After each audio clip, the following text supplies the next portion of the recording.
미래를 보는 창, JTB. 안녕하세요. JTBJ입니다. 오늘은 새 정부 기대감과 증시 눈치 보는 트럼프라는 주제로 현재 시장 상황을 업데이트 해보려고 합니다. 일단 지금 한국 증시 같은 경우에는 미국 증시 대비해서 아웃퍼폼을 하고 있습니다. 일단 오늘 새 정부가 들어섰기 때문에 그와 관련된 이 상법 개정, 이게 이제 6월달 안으로 처리될 가능성이 굉장히 높거든요. 이거에 대한 기대감이 상당히 많이 들어와 있는 상태고, 그리고 그동안 여러 가지 이유로 코리안 디스카운트가 굉장히 오랫동안 좀 적용이 되어 왔었는데, 이런 것들이 증시 체질 개선에 대한 기대감이 강하게 들어오면서 민주주의 체제 대통령 이후 취임 당일 코스피 상승률로는 오늘의 역대 1위입니다. 일단 오늘 코스피 상승률 같은 경우는 저도 좀 놀란 부분이 있고, 이게 지금 완전히 바닥에서 나온 상승이 아니잖아요.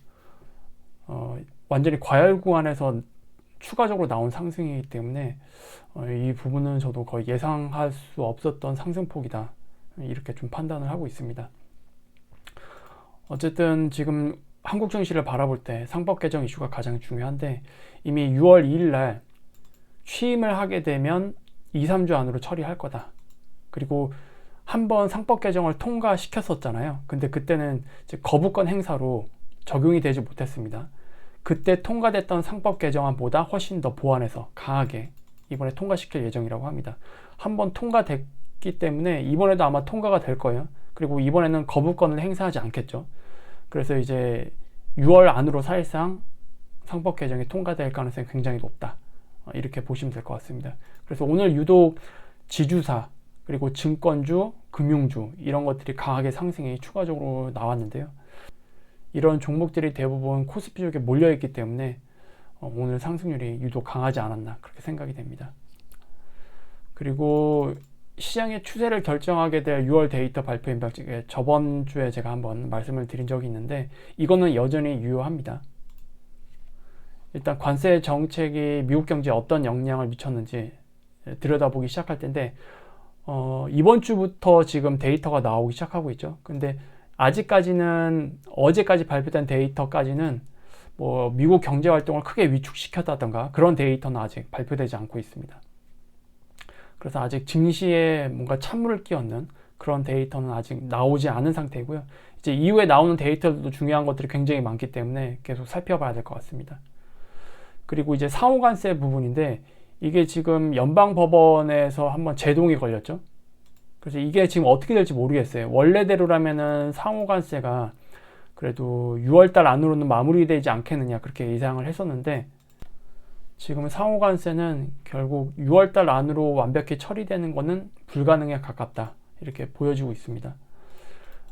연방법원에서 일단 한번 제동이 걸렸고 백악관에서 항소를 했는데, 그래서 항소심에서 어떻게 결정할지 그 결과가 나올 때까지는 상호관세가 적용이 되거든요. 근데 만약에 항소심에서 기각이 된다 이러면은 상호관세는 정지가 됩니다. 효력 정지가 됩니다. 그러면은 이제 최종 결정이 나올 때까지 뭐 상호관세에서는 뭐 어떻게 막 진행하기가 굉장히 어려운 상황이 되겠죠. 그래서 이거에 대한 불확실성이 좀 커진 상태입니다. 그래서 이런 것들 때문에 지금 6월달 안으로 결국 상호관세가 완벽히 해결되는 거는 좀 힘들 것 같다라는 생각이 들고요. 그리고 이제 풍력별 관세는 이제 별도 영역이긴 한데, 원래대로라면 지금 풍력별 관세가 하나둘씩 발표가 돼야 되거든요. 근데 문제는 지금 트럼프가 금융시장을 굉장히 의식을 하고 있습니다. 이거에 대한 이제 히스토리를 좀 정리를 해봤습니다. 4월 초에 엄청나게 공격적인 마구잡이식 관세 공격이 시작됐죠.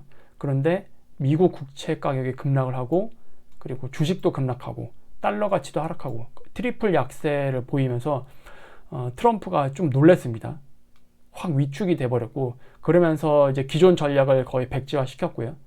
여기에서 이제 그동안 좀 뒤로 물러나 있었던 베센트 재무장관이 주축으로 나오면서 완화 버전 전략으로 노선을 변경했습니다. 그래서 일단 상호관세는 90일 유예를 했고요. 그리고 5월 12일 날 미중 고율 관세를 완화시키고 90일 동안 또 유예하는 그런 정책이 나왔습니다. 그리고 5월 23일 날 갑자기 금요일 시장에서 유럽 관세 50% 적용하겠다. 폭탄 발언을 해버렸죠.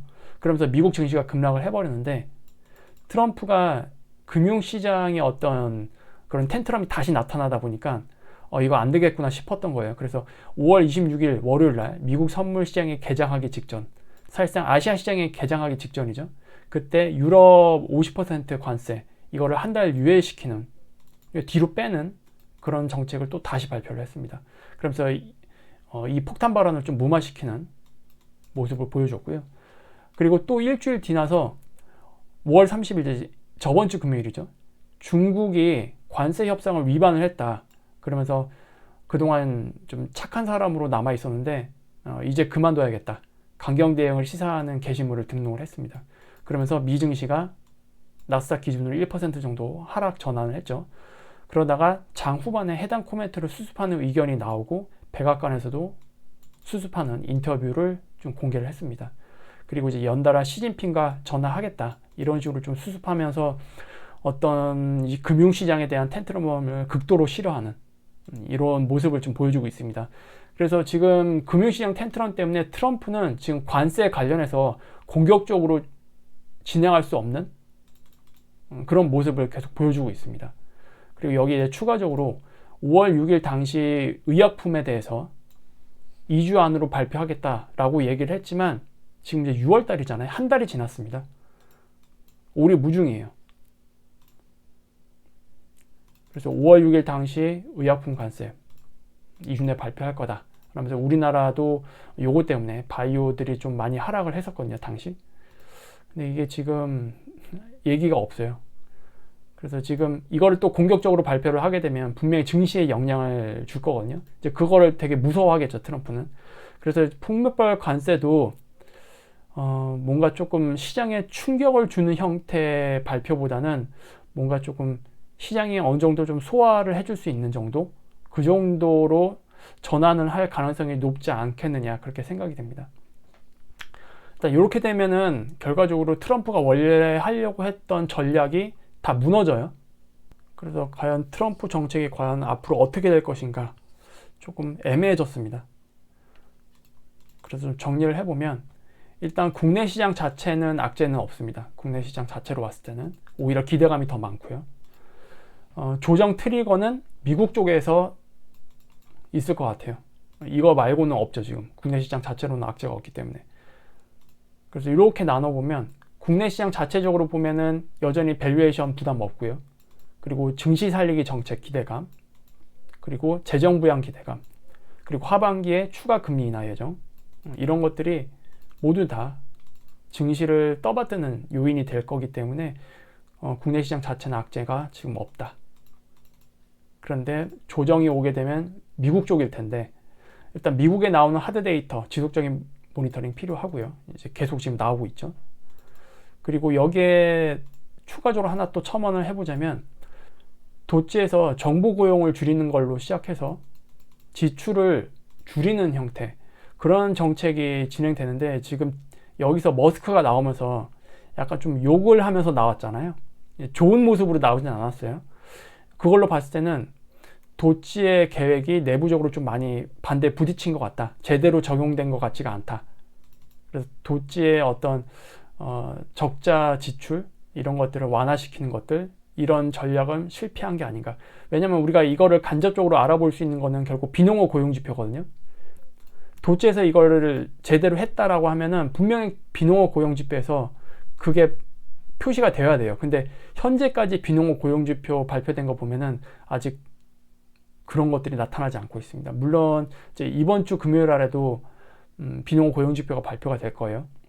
근데 최근 흐름을 보면은 과연 비농업 고용지표에서 크게 일자리를 완화시키는, 정보 고용을 줄이는 그런 게 과연 나타날까라는 의구심이 좀 많이 듭니다.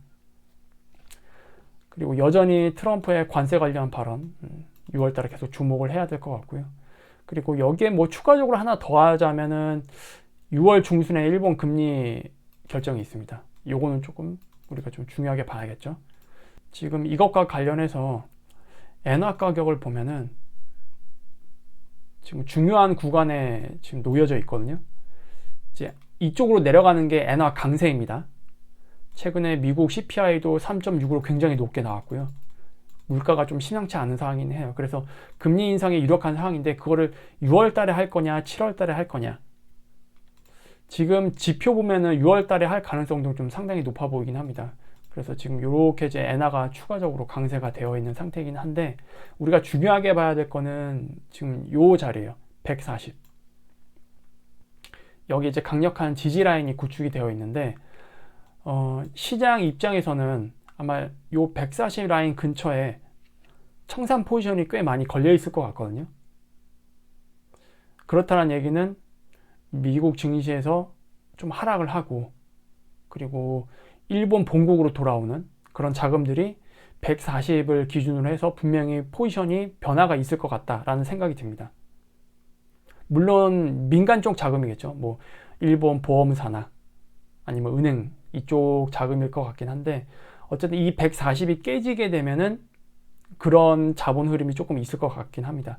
이거는 이제 엔캐리 트레이드 자금이 일부 청산되는 트리거로 봐야 될 것 같아요. 이 140이 깨지게 되면 그런 거에 대한 우려는 조금 남아있긴 합니다. 그리고 달러 인덱스를 좀 같이 봐야 될 거예요. 지금 이런 여파 때문에 달러 인덱스도 지금 위로 가지 못하고 있어요. 그래서 지금 엔화가 이렇게 강세된 만큼 달러 인덱스도 지금 이렇게 눌려 있거든요. 그래서 지금 달러 인덱스는 엔화에 상당히 많이 영향을 받고 있구나라고 생각을 하시면 될 것 같습니다. 만약에 엔화가 140이 깨진다 그러면 달러도 저점을 이탈할 가능성이 굉장히 높겠죠. 여기를. 그러면서 원화는 또 추가적으로 강세로 가겠죠. 그래서 6월달 중순에 이런 이벤트가 있기 때문에 만약에 시장이 일본이 6월달에 금리 인상을 할 것 같다라고 판단을 하게 되면 미리 움직일 겁니다. 그래서 그거에 대한 부분도 추가적으로 좀 모니터링이 필요한 상태이긴 합니다. 그리고 우리 증시만 놓고 보면은 지금 코스피가 굉장히 이렇게 강하게 올라왔잖아요. 이거를 크게 보면은 2021년 고점부터 쭉 내려왔던 그 하락 추세선에 이제 걸친 상태입니다. 여기까지 올라온 거예요. 좀 중요한 구간에 와 있죠. 그래서 여기서 이거를 그냥 뚫고 가기보다는 이 근처에서는 한번 좀 추세 저항을 맞는 모습, 그리고 과열을 시켜주는 모습이 나와야 될 것 같긴 합니다. 오늘 코스피 현물로 보면은 외국인들이 1조 넘게 들어왔잖아요. 1조 넘게 들어온 적이 올해는 처음이에요. 올해는 하루 기준으로 봤을 때 코스피 현물 1조 이상 매수한 적이 오늘 말고는 없었습니다. 그만큼 강력한 현물 매수가 들어왔는데, 기존에 보면은 코스피 현물을 1조 이상 매수했던 적이 대부분 다 일단 상승 파동의 끝부분이었거든요. 지금 오늘을 제외하면 작년에 1조 이상 들어왔던 적이 2번 정도 있는데, 한 번은 여기입니다. 8월 18일 정도, 8월 16일이네요. 8월 16일 금요일날 이때 1조 넘게 들어왔거든요. 근데 여기 보면은 이렇게 올라온 파동의 거의 끝부분이죠. 그리고 그 이전에는 1조 이상 들어왔던 적이 여기에요. 7월 5일. 요거는 이제 데이터를 다 확인하실 수 있을 겁니다. HTS에서. 이때도 마찬가지로 요 상승에 대한 거의 끝부분. 그래서 이번에도 그러면 이 구간이 이렇게 가파르게 올라왔던 상승의 거의 끝부분일 거냐 라는 생각을 좀 해볼 수가 있긴 하겠죠. 그리고 굉장히 과열권이 오래 진행 중이기도 하기 때문에 이 상황에서 계속 올라간다고 보기에는 좀 무리일 것 같긴 하거든요. 여기서 어느 정도 이제 건강한 조정을 만들고 나서 그 다음 이제 더욱더 강력한 상승 파동을 만드는 게 맞지 않을까라는 생각을 해봅니다. 일단 우리나라 시장 같은 경우에는 지금 굉장히 좀 강한 기대감들이 좀 들어오고 있어서, 여기서 설령 조정이 나온다고 해도 그 이후에는 이 하락 추세, 장기 하락 추세를 돌파하면서 본격적인 상승 랠리가 나오는 그런 구간으로 전환되지 않을까라는 생각을 하고 있습니다. 그래서 오늘은 이렇게 좀 마무리를 하면 될 것 같고요. 다음에 더 좋은 영상으로 찾아뵙도록 하겠습니다. 감사합니다.